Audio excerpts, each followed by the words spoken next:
القدس تي في، عيش الخبر أينما كنت. في دورية برا مش واضح لمين، لسه بياخدوا أوامر مش عارف من مين. على وقع الأغاني الوطنية والأناشيد الثورية عانق العلم الفلسطيني عنان السماء، وزينت صور الأسرى جنبات المسرح في احتفالية ليلة رأس السنة الفلسطينية التي أقيمت وسط مدينة رام الله في محاولة لتقديم رسالة بأن الشعب الفلسطيني قادر على صنع لحظات الفرح بطابع فلسطيني خالص. للسنة الثانية على التوالي يقوم الشاب الفلسطيني بواجبه تجاه مجتمعه، تجاه كافة فئات المجتمع الفلسطيني، بإقامة فعالية لإحياء التراث الفلسطيني يشارك فيها جميع فئات المجتمع الفلسطيني في ظل الظروف الاقتصادية الصعبة التي يعاني منها، وفي ظل أنه أيضا هنالك يعني رأس السنة كل العالم يحتفل بهذه الفعالية، ونحن في الشعب الفلسطيني نعيش ظروف اقتصادية سيئة. ارتأى الشباب الفلسطيني أن يشرك كل الفئات المجتمع الفلسطيني. إحياء فعالية رأس السنة الفلسطينية يأتي للعام الثاني على التوالي بتنظيم من مجموعة شباب بنحب البلد للتأكيد على القضايا الوطنية ودعم الأسرى المضربين في السجون الإسرائيلية والتضامن مع اللاجئين في مخيمات سوريا.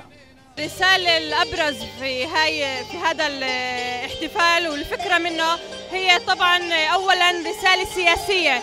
احنا حابين نوجه رسالة سياسية لإخواننا في مخيمات الشتات، وبالأخص في مخيم اليرموك اللي الشهداء واللي بصير عندهم في سوريا. الرسالة الثانية عن أسرانا الأبرار القابعين في سجون الاحتلال. هناك اختلاف كبير بين الفعاليات التي تحمل الطابع الوطني وطابع الانتماء لفلسطين وبين الاحتفالات التي تحمل المعاني الغربية والمعاني التي لا تمت لقضيتنا بأي صلة. هذه الفعاليات تجسد معنى الثورة ومعنى فلسطين في قلوب الشباب الفلسطيني. نحن افتقدنا هذه الروح الوطنية. نتمنى من هذه الفعاليات التي تنظم والتي تحمل الطابع الوطني أن تعيد الروح إلى الشباب الفلسطيني.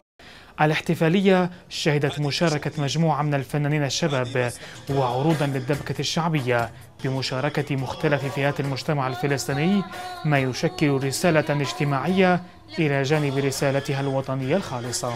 لم تبهمني في ساطر بلكي هالناس تدري. ينشغل العالم بإحياء رأس السنة بحفلة خاصة، بينما هنا يحتفل الفلسطينيون في عام الدولة بتضحية شهدائهم والتضامن مع الأسرى، على أمل أن تحتضن أمهات الأسرى أبنائهن في العام الجديد. لتلفزيون القدس، محمد العدم، رام الله. تابعونا على مواقع التواصل الاجتماعي فيسبوك، يوتيوب وتويتر.